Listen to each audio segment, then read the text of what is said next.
गरीब ठेली चालक के साथ दिल्ली नगर निगम के अफसर साहब कैसे लूट रहे हैं शायद लोगों को पता नहीं है।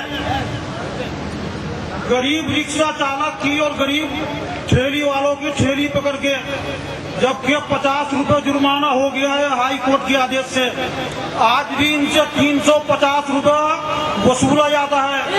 अगर कोई गरीब ठेली वाला उससे सवाल कर दे कि 350 रुपए क्यों ले रहे हो भाई, तो वो कहते हैं भाई कल यो परसों यो, और फिर 25 रुपए रोज के हिसाब से जुर्माना वसूलते हैं। नहीं, 1 मिनट 4 दिन के बाद फिर उसकी ठेली छोड़ते और फिर 500 रुपए वसूलते हैं। एक गरीब ठेली वाले को 5 दिन तक बेरोजगार किया जाता है, फिर 5 दिन के बाद उसकी ठेली छोड़ी जाती है।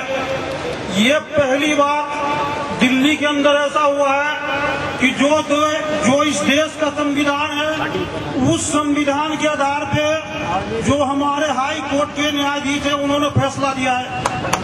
इससे पहले जो दिल्ली के अंदर ठेली वालों के ऊपर सन 2001 में जो अध्यादेश जारी हुआ था कि कोई भी ठेली वाला मेन सड़क पे आएगा उसकी ठेली जब्त करके 325 रुपए जुर्माना वसूल करो, वो इस देश के संविधान के खिलाफ है।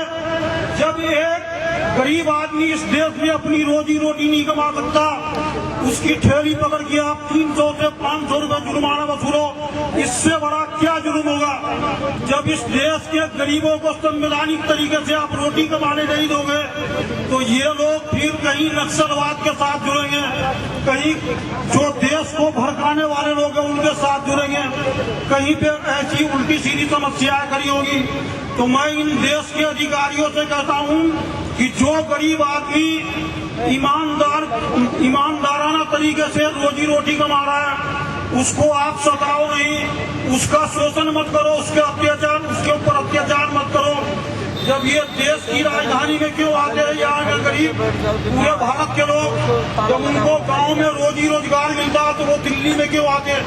हमारे देश के नीति निर्माता जो कानून बनाते हैं, शासन चलाते हैं, उनको दूसरे प्रांतों में फैक्ट्री बनानी चाहिए, उद्योग लगाने चाहिए, रोजगार के अवसर पैदा करने चाहिए।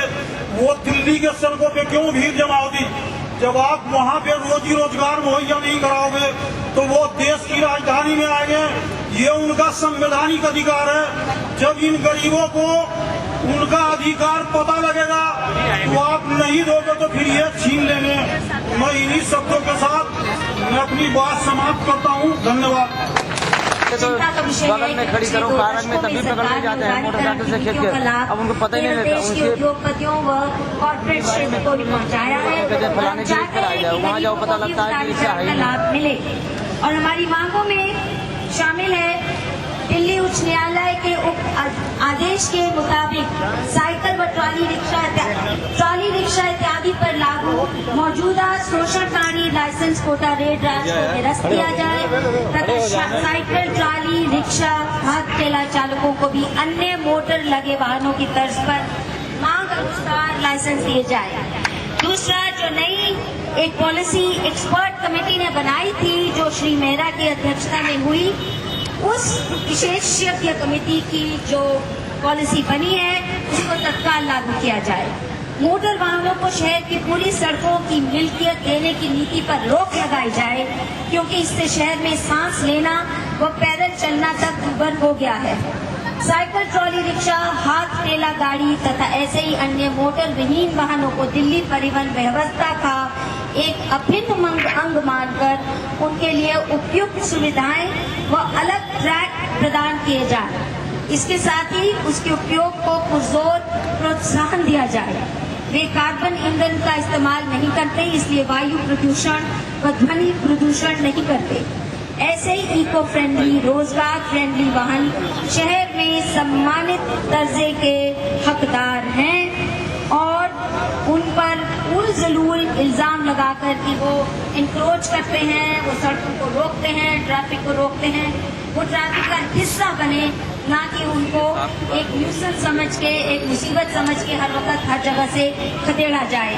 और हर जगह साइकिल रिक्शा के स्टैंड, अगर बस स्टैंड हो सकते हैं, हवाई जहाजों के स्टैंड हो सकते हैं, ट्रक स्टैंड हो सकते हैं, तो साइकिल रिक्शा के स्टैंड भी बनाए जाए।